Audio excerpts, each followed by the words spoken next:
Welcome to the vocabulary for our universal journey. Let's get started. Near the beginning, you hear the word tenuous. Actually, there's a couple sentences here that have several words. I say a job that is always tenuous. Human relationships that are fragile, unpredictable, and sometimes tumultuous. All right, tenuous, first of all, means it's something that's uncertain. Something that could easily change, that you could lose it very easily. So if I say my job is very tenuous, it means, I don't have much security. I could easily lose my job. I could lose it very quickly.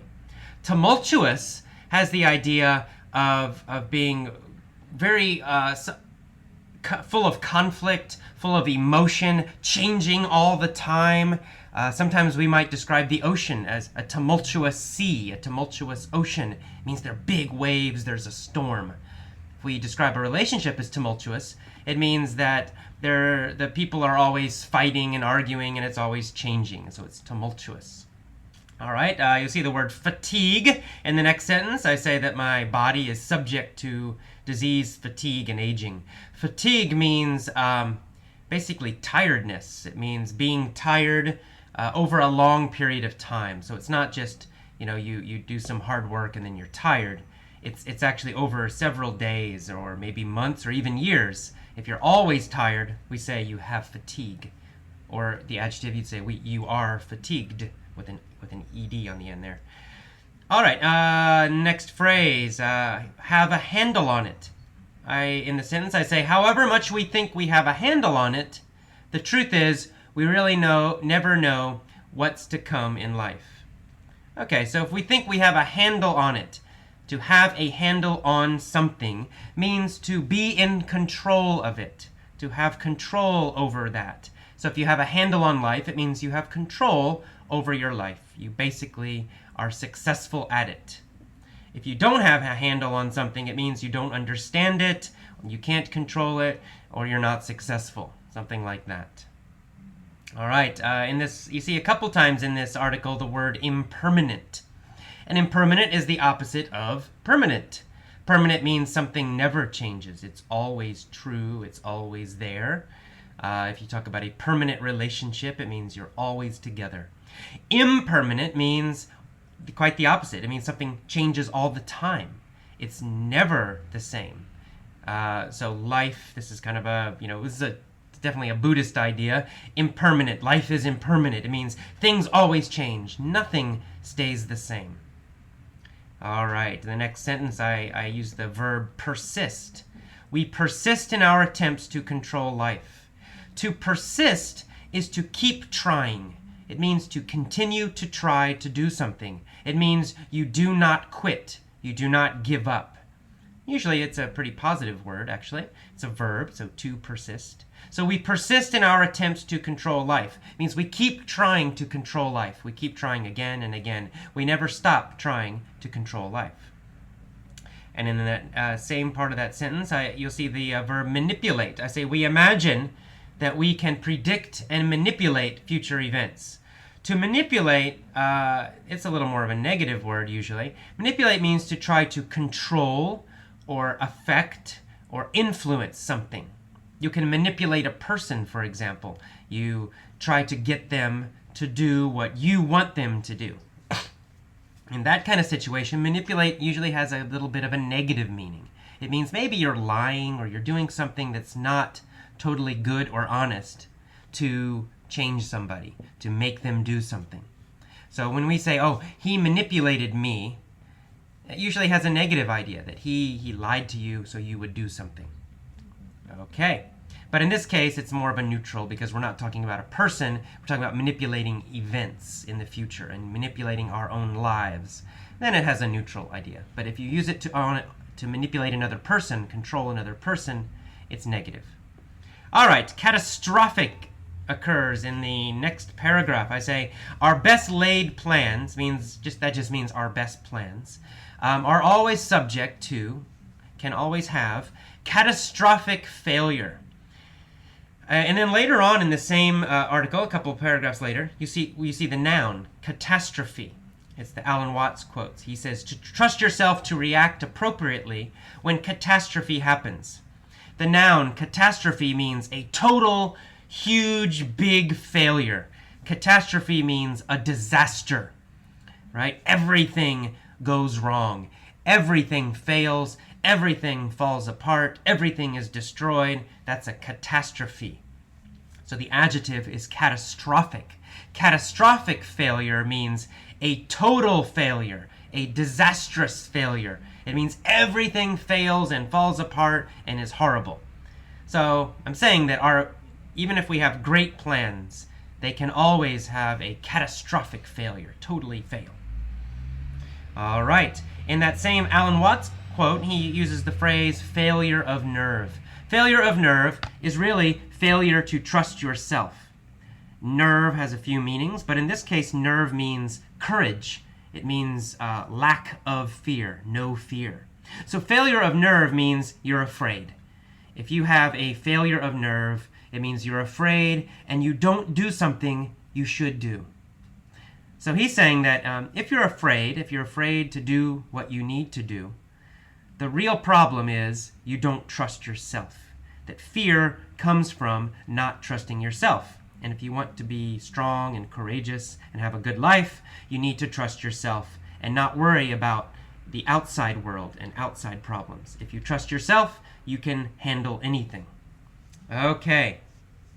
We see the verb obsess in this article a few times. To obsess. Obsess is usually used with either over or about.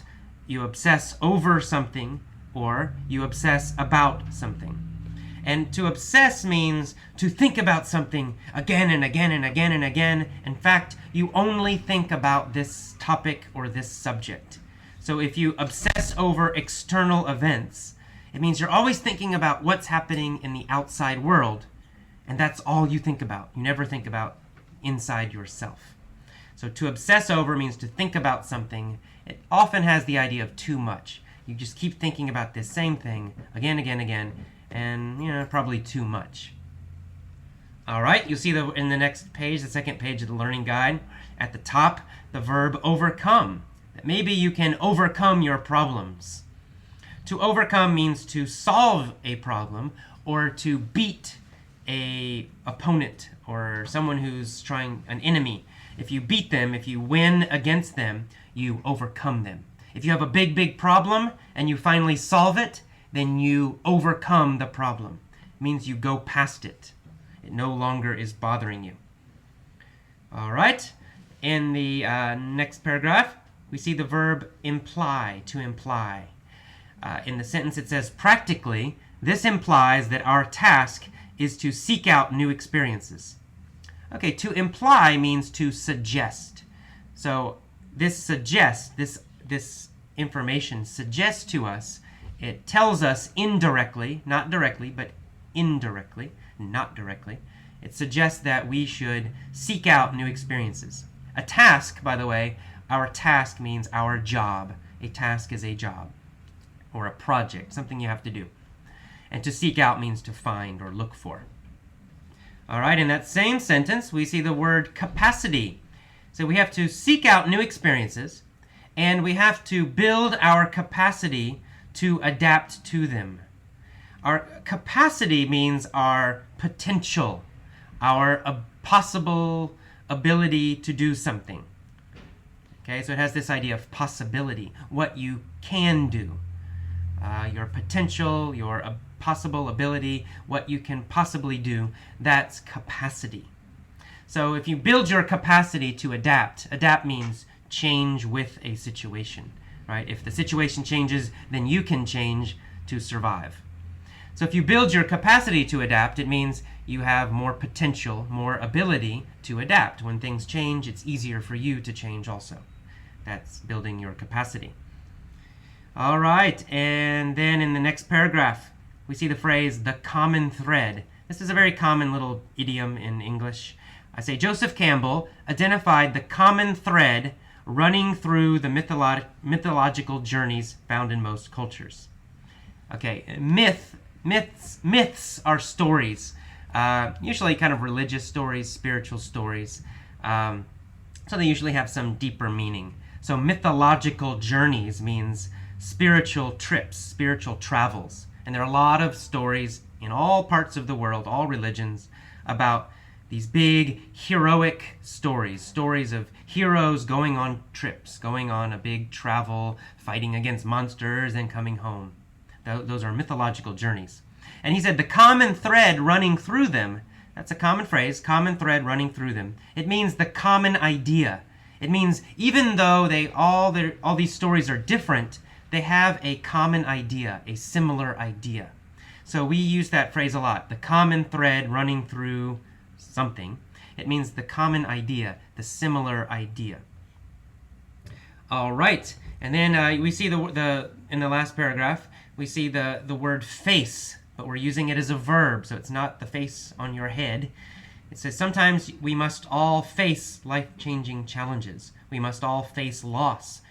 So to face something means to meet it, to encounter it, to deal with it. So if you say, I must face this problem at work, it means you can't run away from it. You have to deal with it. You have to handle it. You have to solve it somehow. You have to meet it. You can't escape it. That's what to face means, using it as a verb. All right, and finally, in the last sentence, we see the word universal. This is also in the title. This is the universal journey. Universal is an adjective. It means something that is true always, all the time, for everyone, in every place. So it has this idea of something that is true always. It's not just true for Americans, or it's not just true right now, and it's not just true sometimes. It means it's always true. It's true everywhere. It's true for every single person. So that's universal. So this is the universal journey. Means this is the universal trip, the universal travel. It means this is a trip that everyone must take. Everyone in their life at some time must face these problems. Everyone will experience loss. Everyone will have to face impermanence, change. Everyone will have to face their own death eventually. These are universals.